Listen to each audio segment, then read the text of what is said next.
A super chill episode of nothing. This is a brand new thing. I'm starting off stupid. Maybe I'll cut it out. So yeah, I'm gonna cut it out. Let's start over. 3, 2.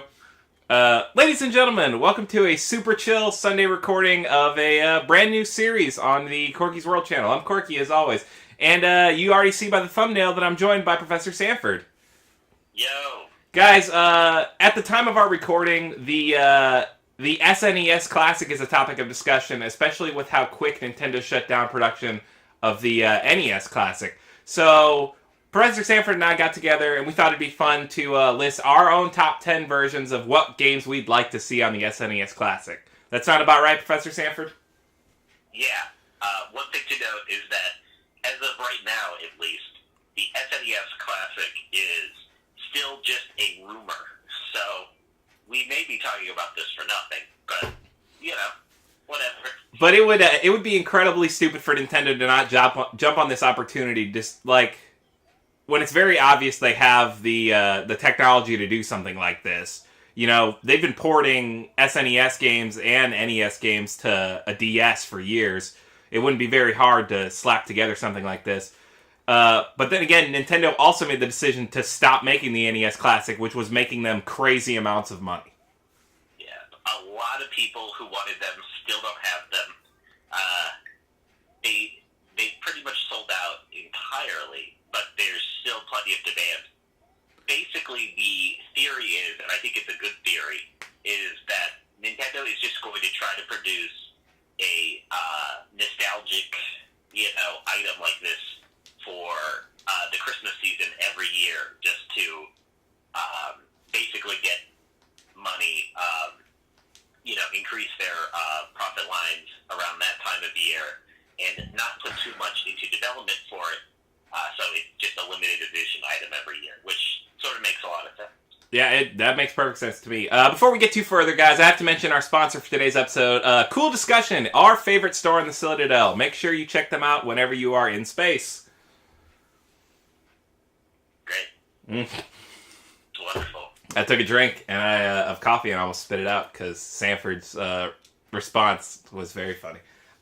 So Professor Sanford, why don't you go ahead and I think I said everything that needs saying at the beginning of to get this going. So why don't you take it off? And guys, real quick, if Professor Sanford and I cross streams at any point, we didn't look at each other's lists. We just kind of made these on the fly.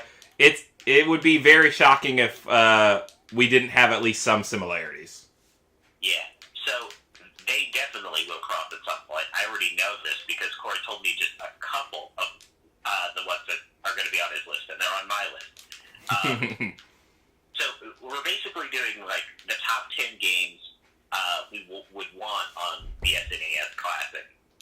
There were 30 games on the NES Classic.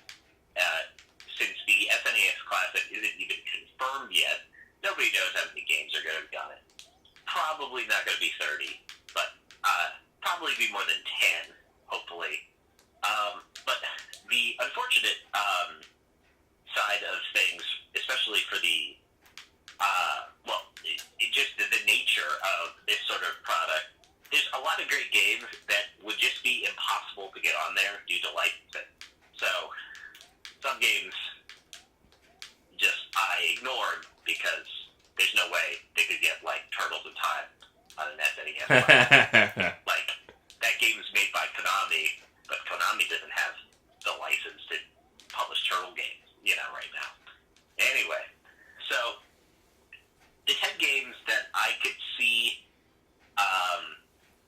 at least having a small margin of possibility being on such a device that I would want are Super Mario World, Mega Man X, A Link to the Past. I mean, obviously, Super Mario World just definitely going to be on. Yeah, there is no reality where they make this possible system and Super Mario World is not on it. Like, they basically give that game away, or gave it away at launch of the original SNES, didn't they?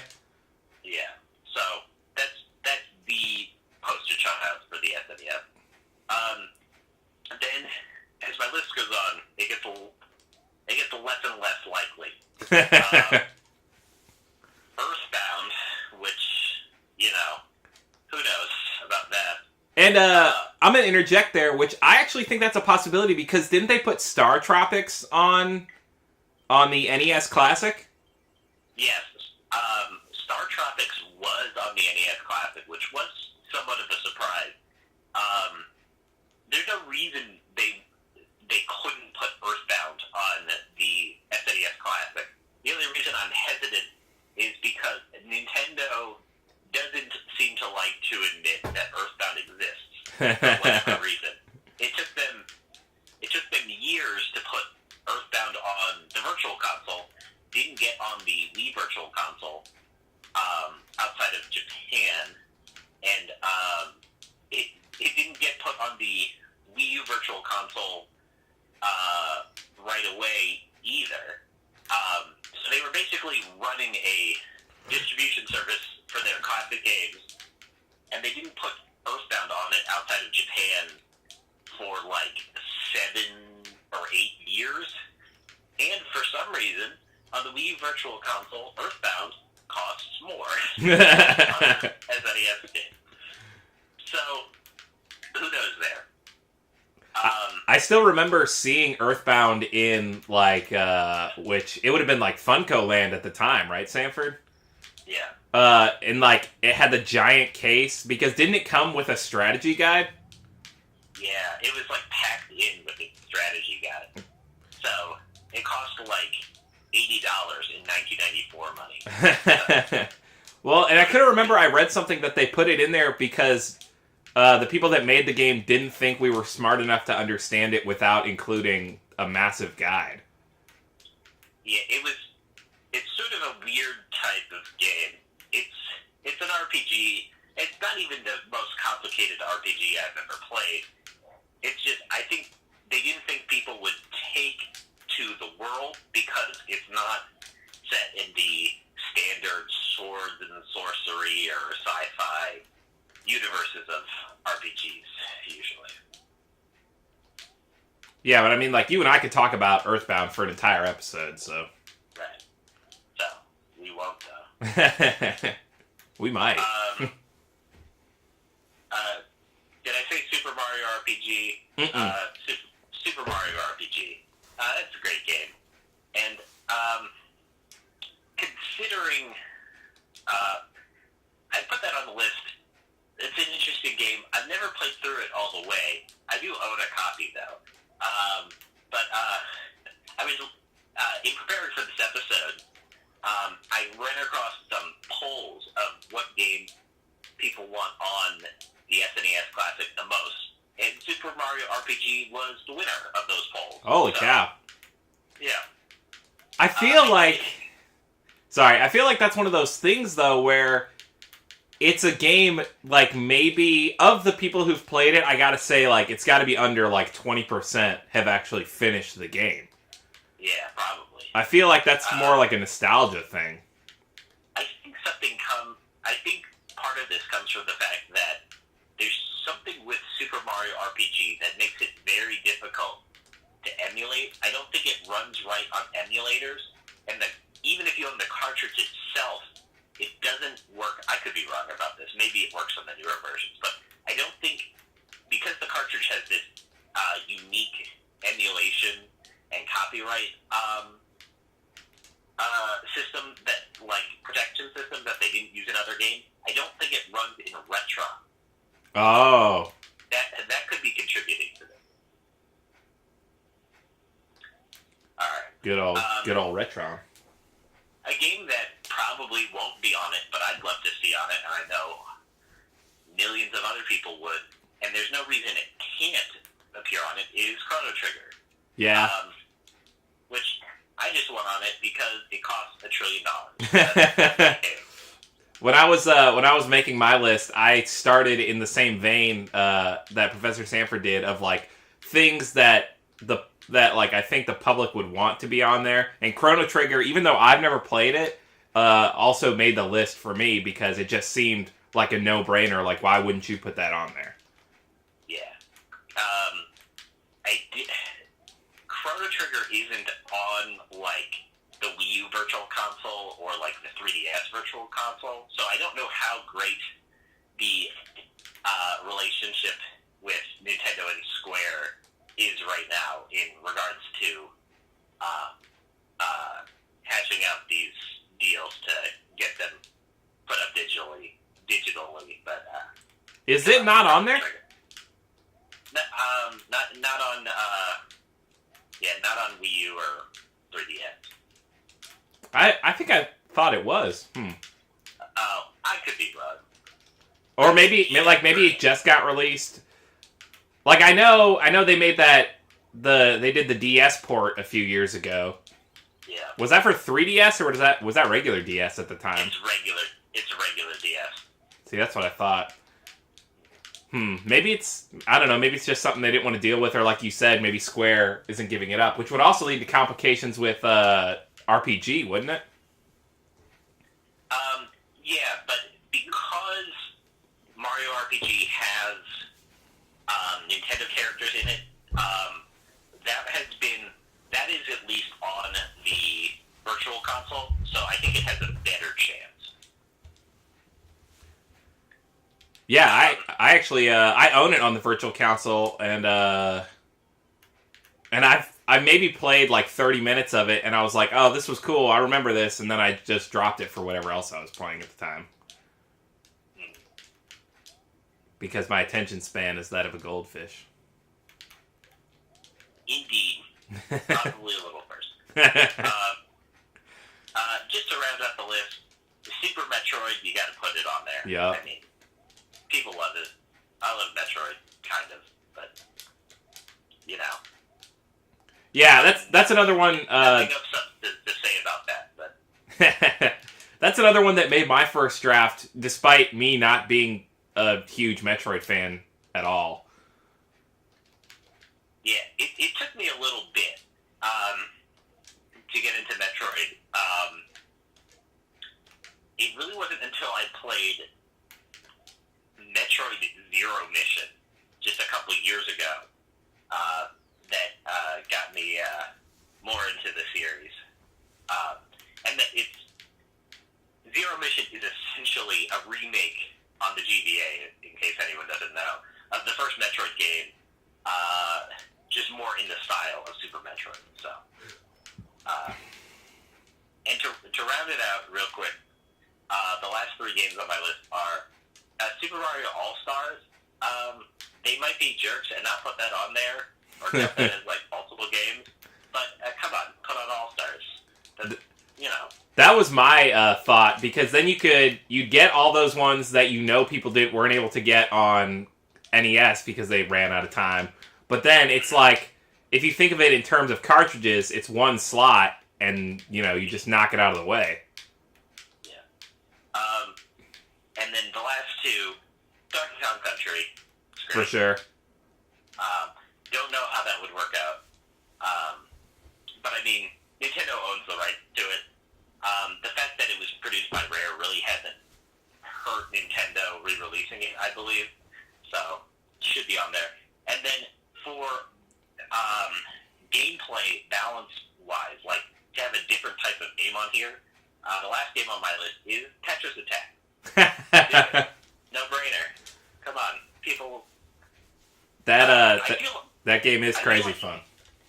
I feel like these sort of like retro nostalgia consoles are best enjoyed for like pick up and play stuff, and Tetris Attack is like, one of the best games for that sort of people love it. Yeah, you hardly ever see people get these kind of nostalgia. I kind of think of them as Christmas, like stocking stuffer, that kind of fodder. You hardly ever see people devote massive amounts of time to it. It's most like, oh, I'm going to play this for 3 weeks and relive my childhood, and then it's probably going to, get packed up in a box or just sit. Yeah, I'm definitely literally looking at my Atari Flashback 4 box right now that I got for Christmas a few years ago. Well, it's yeah. That's the exact thing that happened with that. That's like expecting to get more than like a day's worth of playtime out of that kind of like an Atari is just ludicrous thinking. Like, Atari made some fun games, and I'm not going to deny that. Especially, when you're hanging out with a bunch of friends, and it's like, hey, what do you guys want to do? Well, let's plug this in and see who can get the highest score. I'm totally down for that. It's just like, even Sega years ago made their Genesis throwback that had like 50 plus games on it, and actually, make those. I think they do. They still. Yeah, every year, actually. They still make those. The weird thing about that, the Sega ones, is apparently the Sega does not... Sega just licenses those games. They don't create those. And I've never played one. Have you? No. Apparently, on a lot of them, like, they advertise, like, a huge amount of games, but there's only, like, 25 or so actual Sega games, and then a whole bunch of, like, knockoff cruddy. Oh, no. that you would see on a generic plug-and-play console. Well, I know, I don't think they do it this way anymore, but the first batch of those had a port on it so you could put in actual Sega cartridges. Yeah. I don't think they do that anymore. I don't know. Especially with the popularity of Retron growing higher and higher. But literally, probably about half of my playtime on the Atari Flashback 4, which is not the newest model, is the fact that it, for some reason, has the arcade version of Space Invaders, not the Atari 2600 version, and that's fun. So that's so much better than the Atari version. Yeah, I have a. This is a huge tangent. I have like Atari's Greatest Hits Volume 1 on the DS, which I bought to have something like pick up and play arcadey. Sure. If I ever, had my DS somewhere, because most of my DS games are like Pokemon and stuff, where it's like, you can't just take it and play the game for like 20 minutes and then not play it again for a few months. Doesn't work out. No. So I got Atari's Greatest Hits. It has maybe 10 arcade games and like 50. I'm looking at it right now. It has 9 arcade games and like 30 something Atari 2600 games. I played those 9 arcade games probably about 100 times more than I've played the Atari 2600 game section, even though that's like the bulk of the collection. Yeah, for sure. Well, arcade, and it's, while here on the channel we've started doing more retro games, and I'm trying to diversify, having some more older stuff, since I've been playing mostly fairly recent stuff. I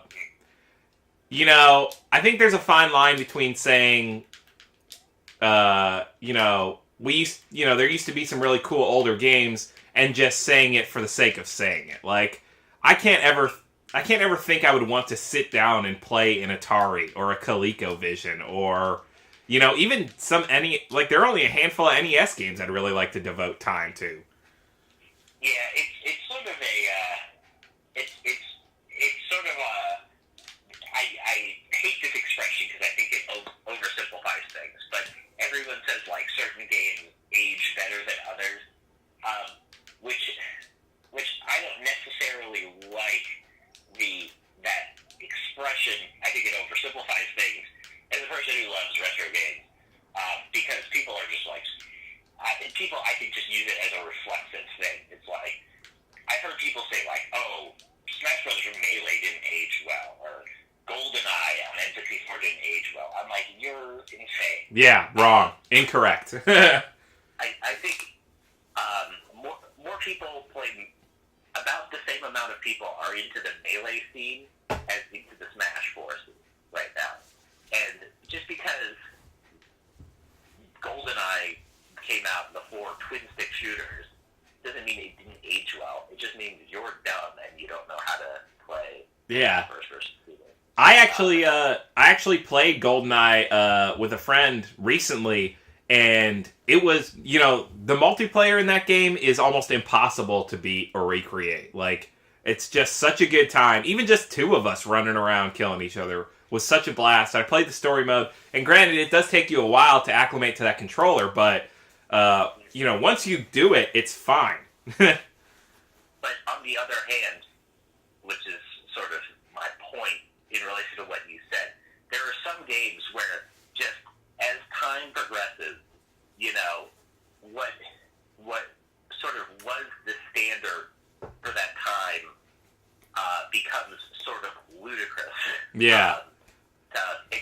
It's just hard to get into a game like that sometimes, you know, 30 years after the fact. You know, when we're talking about the Atari, we're talking about over 30 years after the fact, actually. So there's certain games like that where you just can't, it's like, okay, you just can't get into them anymore. Yeah, you can't justify, you know, wasting a day on, I don't know, like war tanks or something like that, you know? Yeah. But you can waste like 15 minutes and, you know, might be a good time. It's just that's another video we could easily tangent for an hour on, is that whole old versus new hypocrisy that we're kind of starting to lean towards, where it's kind of just trendy to say that you like that stuff. Like I won't, and this is always the example I tend to bring up. I won't knock Castlevania on NES, because without Castlevania on NES, I think we would have, like, if you take that out of history, I think you'd lose a lot of really great things. Symphony of the Night, for example. But to go and say that the original Castlevania is, like, one of the best games of all time, I'm fine with giving it a nod as its spot in history as leading to something better. But come on, go back and play that game and remember, you know, how it was, and the graphics, and the sounds. Yeah, I mean, we don't have to get too much into this, but it's basically, you know, the art of creating video games requires, you know, sort of a mastery of the limitations of whatever, you know, console you're doing it on. Obviously, Castlevania is the way it is because of the limitations of the NES. And that's very much of its kind. Castlevania is, you know, absurdly difficult in order to give more bang for the buck of the consumer of the day. Essentially, it'll take them a long time to finish Castlevania. That way, it makes up for the, you know, the relative storage constraints of, you know, making a game for the NES. You know, there can't be too many levels, you know, so just make the levels that exist really hard. With that limitation out of the way, you know, on the PlayStation, they were able to try something new with Symphony of the Night, make that more what they call Metroidvania now style, where the game isn't necessarily as hard, but you have much more freedom and that sort of thing. That's sort of the Castlevania gameplay that I'm a fan of.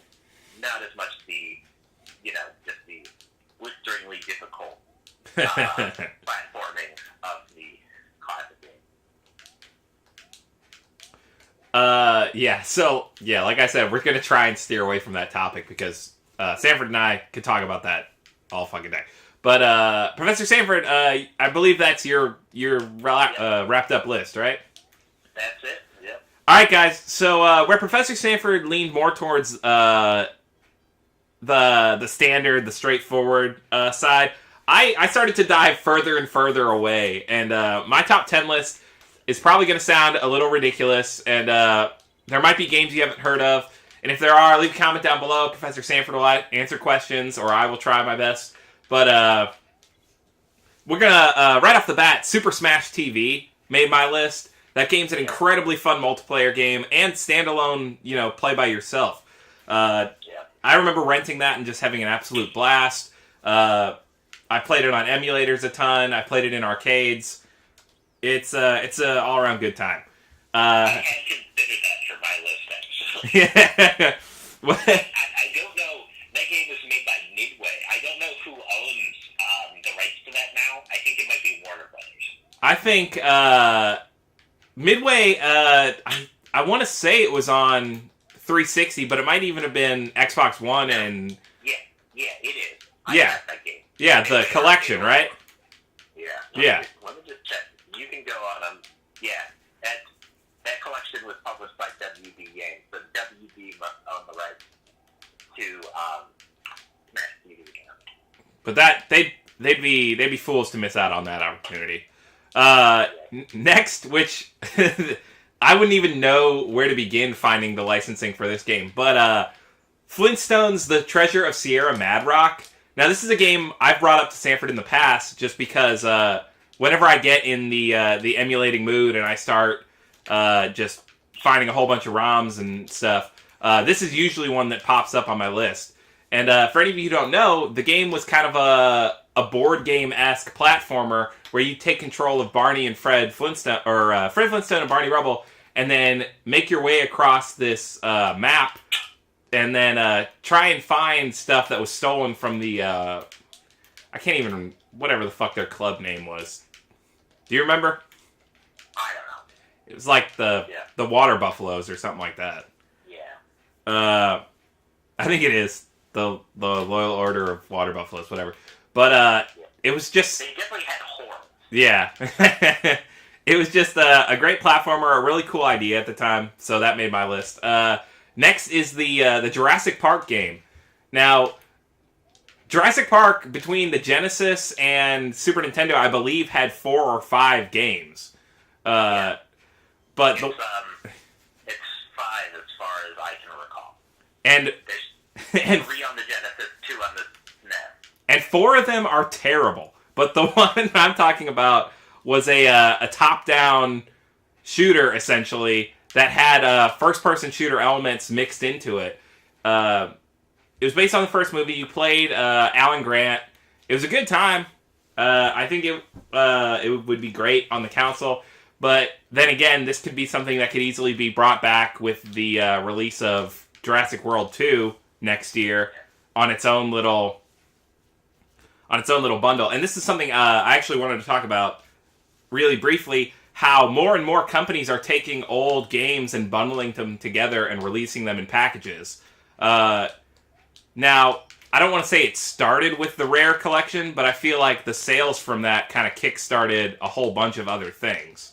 Yeah, it's a unique aspect of making games in modern times. Since it's so expensive to produce a new game, since these sort of collections are selling pretty well, it's getting profitable to release these sorts of things. As far as that game is concerned, I think that game was made by Ocean, which isn't Correct. around anymore.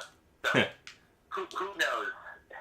Who knows who owns the rights to that game? I don't know if when that happens they go back to, the owner of the actual intellectual property of Jurassic Park or what. But that would be an interesting game. Real quick, I died. While we are talking about Ocean, an honorable mention for me alone as a nostalgic thing would be the Cool World game based on the terrible movie from, I want to say, 92. Yeah, never played it, never seen that terrible movie. Ocean also made that game. That's the only reason I bring it up. I wanted to put it on the list, but as I ran out of slots of things I actually wanted on there, it just didn't make the cut at all. So next would be a game that Professor Sanford actually introduced me to, which was, I'm pretty sure it's pronounced Evo, but it might actually be EVO, Search for Eden. Yeah, I've always heard it called Evo, Search for Eden, but yeah, that's a good thing. I was considering putting that on my list as well. It's a super hard game to explain. If I can ever find a way to emulate it and play it on the channel, I'll have Professor Sanford on to guest. But it's just about, being the best creature you can be and slowly making your way through the passages of time. Super cool, super fun. And I think adding something like that onto the SNES Classic would give it a lot more replay value, because that game can log upwards of like 100 hours, I think I looked up. Yeah, it's to give people at least a basic understanding of what that game is. It's sort of like a side scroller action game RPG. Yeah.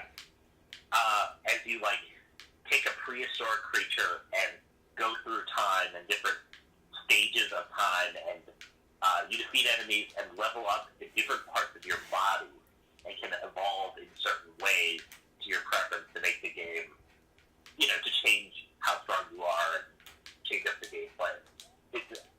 It's an amazingly unique game.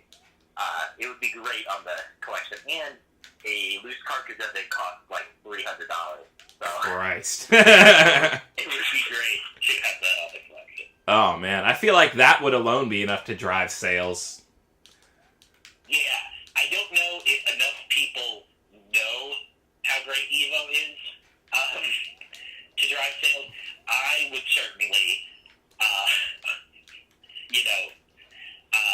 pre-order it, second number one, if that was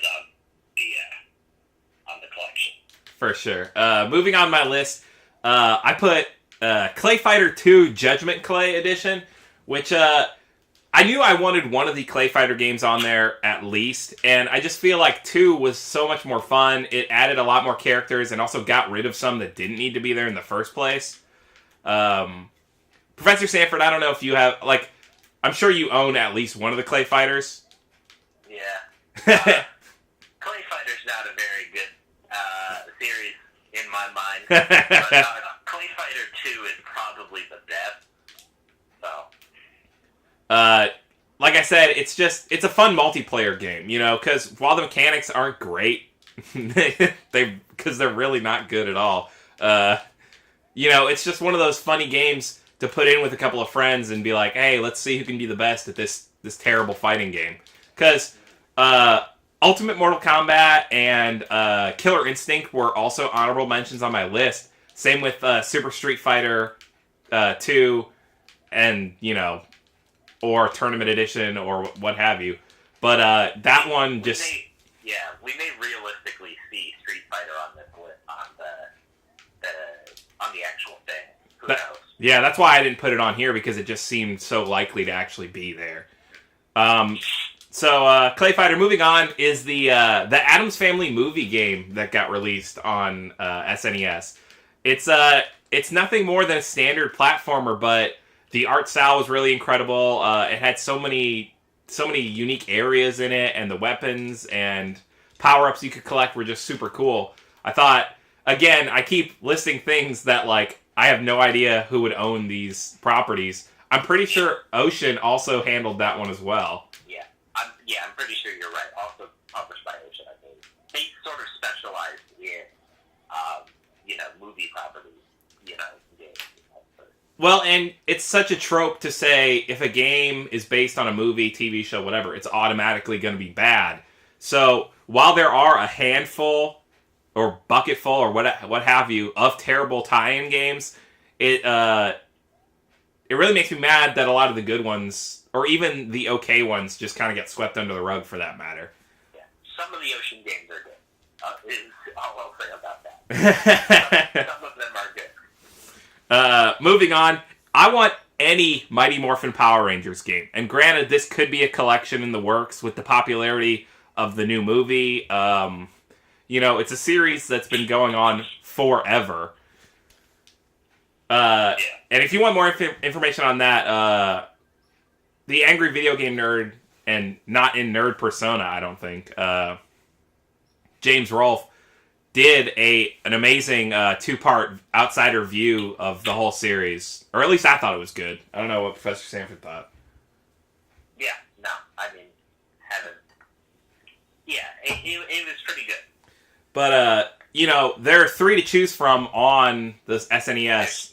There's 4 to choose from. Were there 4 games? But one of them doesn't really count. Because I had Mighty Morphin Power Rangers, and then Mighty Morphin Power Rangers the movie, and then Fighting Edition. Yeah. Which? Oh well, I guess you're right. You did say Mighty Morphin Power Rangers. Yeah. Power Rangers video game on SNES as well. Which I actually don't hate. Yeah, it's not that bad. It's just a standard racing game. Yeah. Which game would you want the most? I would want the movie where Tommy's there. Okay. My least favorite of those three. It's crazy difficult. That being said, in the vein of kart games, I'm almost positive Super Mario Kart will be on the SNES Classic if it gets made. Yeah. It's just a no-brainer. Yeah. Moving on, there were there were, I want to say, 4 Simpsons games on the SNES, maybe more. But the 2 I would like to see, either one, would be Bart's Nightmare or Virtual Bart. They're more or less just mini games. Like, there's very loose plots and stories tied to them, but I remember having just such a great time playing these, and when I emulate, I always pick those back up.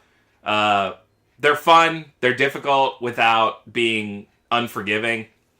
Professor Sanford, do you own either of those?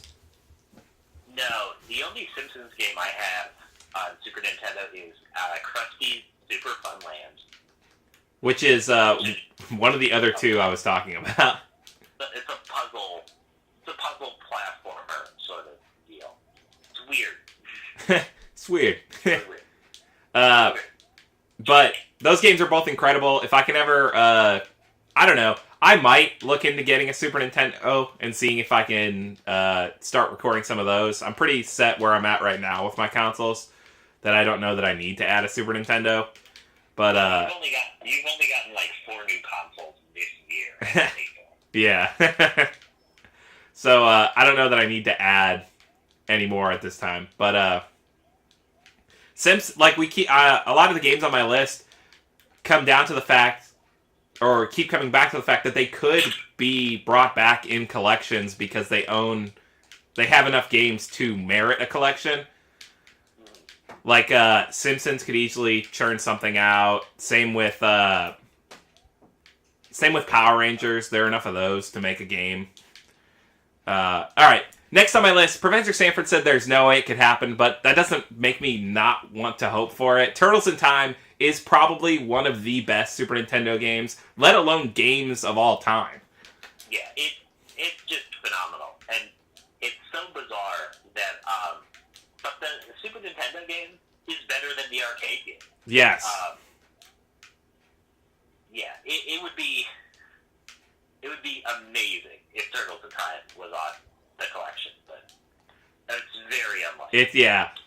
Which sucks, because I feel like that could also be, I feel like that's one game that enough people know about that could drive sales up like 40%.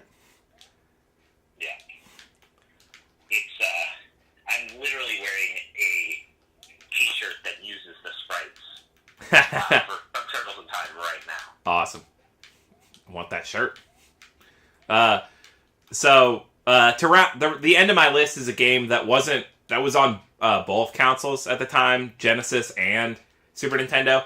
I actually feel like the Genesis one controlled a little better, but they're both incredible in their own merits. Zombies Ate My Neighbors was a super fun kind of weird game that I remember having really good memories of.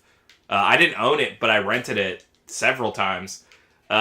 It's great with a friend. It's great by yourself. It has enough of a story to keep it moving and make me want to play. Professor Sanford, any thoughts on that one? Yeah, it's a fun game.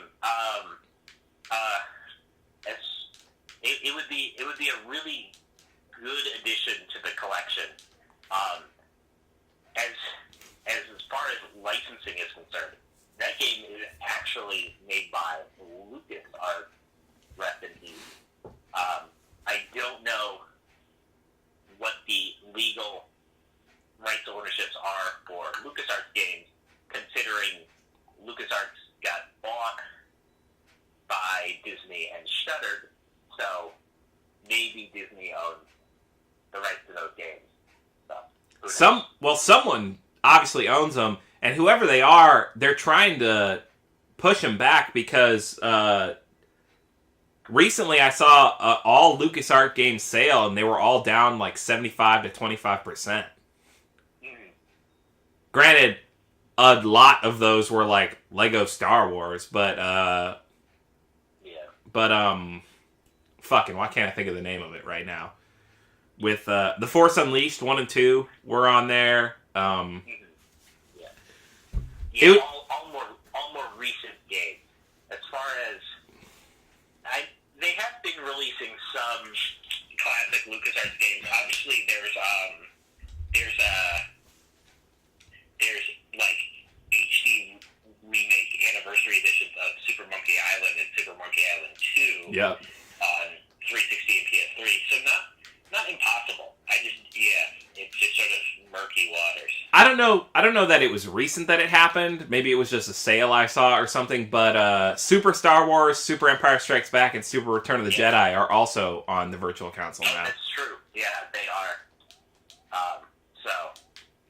And those one of those almost made a slot for me, just because I had it as a kid and it's a nostalgia factor. But those games are just fucking too difficult. I thought of it, and I was like, You were like, I'd rather enjoy one of these games. Yeah. So I feel like Zombies Ate My Neighbors could make a cool like HD upgrade, kind of game. It would be great because that could be really. That could be a really nice, simple, like hop on, online game. Yes. For people. I don't even know the name of it. They made that weird, Castlevania game like that a few years ago. Except it's a side scroller, not top down. That would really work, I think, if they put the effort into doing that. I'm trying to think of what you are talking about. Yeah. I don't know what it's called. I don't know. Guys, in all honesty, the only game I'm really playing at this time is Persona 5, and that shit is incredible. I wanted that to be our sponsor, but Atlas said no. Sponsored by Persona 5. Sponsored by crazy Japanese games. Because I have a PS4 now, and that's going to be 90% of my library is stuff that you can't get on the Xbox One. Yeah, well, that's good. I also, because and I wanted to circle back to this before we go, didn't Turtles in Time get an HD remake that was so bad and so hated they yanked it off the store? Yeah, well, I think they actually yanked it off the store for the reasons I'm talking about, in that Konami lost the license to do Turtles games, which is what makes it very unlikely that it'll be on the Super Nintendo collection. But yeah, Turtles in Time Reshelled got lambasted. Yeah, which they were going in, almost with a death sentence already to try and remake one of the most revered games of all time. Yeah. You would think, though, that they would have the tools available to them to basically, I don't know when that game came out, 2008 or something. You would think they would have the tools available to them to make a 15-year-old game at least as good as it was 15 years ago, but no, they couldn't. Well, and I feel like a big problem in this is, at this point in time, I feel like Turtles fans are split into two groups, where it's like, you're either 90s and before, or you're 2000s and after. Because they kind of had that falling out, and now, in the current time we're in, you have the Nickelodeon show, but you also have the Michael Bay films, whereas before it was, you either had the comics or you had the animated show. Right. Or the incredible movies, the live action movies. And I say incredible, and I Except for Turtles 3. I mean 1 and 2. Yeah. because Lord knows Professor Sanford and I could make a whole video about the problems in Turtles 3. He eats a frog. It's like, I hope he's not an ancestor. Well, he's a frog. He's a turtle. So he's not. Oh, God. I feel like I had something that I wanted to talk about that was also in its own merit, its own video, but I don't know. Maybe it was the Turtles thing. Professor Sanford, do you have anything else to add before we wrap up? A couple games that we didn't talk about that are unfortunately unlikely to show up. You wouldn't think Star Fox and Yoshi's Island would have any problems associated with them, but they use the Super FX chip, and Nintendo doesn't have a good relationship with the company that developed the Super FX chip. That's why the original Star Fox and Yoshi's Island are not on like the Wii U Virtual Console right now. You can get Yoshi's Island, but it's the Game Boy Advance version, which of course doesn't use the same chip. So, oddly enough, if the Super Nintendo Classic does come out, it's likely to come out without those classic Nintendo games. See, I had Star Fox and Yoshi's Island on my first run of the list, and then I was just like, oh, those will probably be on there, so moving on. I didn't know that about the FX chip. Yeah. Were there other games that used that? None that are likely to be re-released. The only other thing I had that we didn't talk about was the original Pilot Wings. Is a super fun game. Yeah, I considered putting it on my list. That's very likely to be on the thing, I believe. So I didn't feel there was. Pilot Wings kind of feels to me like Nintendo's like wild card that they feel like throwing into stuff or recognizing when it suits them best. Yeah, it's like every so often, like, oh hey, 3DS came out, Pilot Wings. Pilot Wings. There we go. Because I have a physical copy of Pilot Wings 64, and I also have a virtual console of the SNES one. Which I guess I could have played that, but that takes a lot more focus and and dedication than me just running and jumping on Super Mario World. The video would have been a lot funnier if you did. maybe Professor Sanford and I will make a Pilot Wings series for fun times. All right, are you good, Professor Sanford? Yeah, I have nothing else really. Hopefully the SNES Classic does actually come out, and hopefully more people can get them.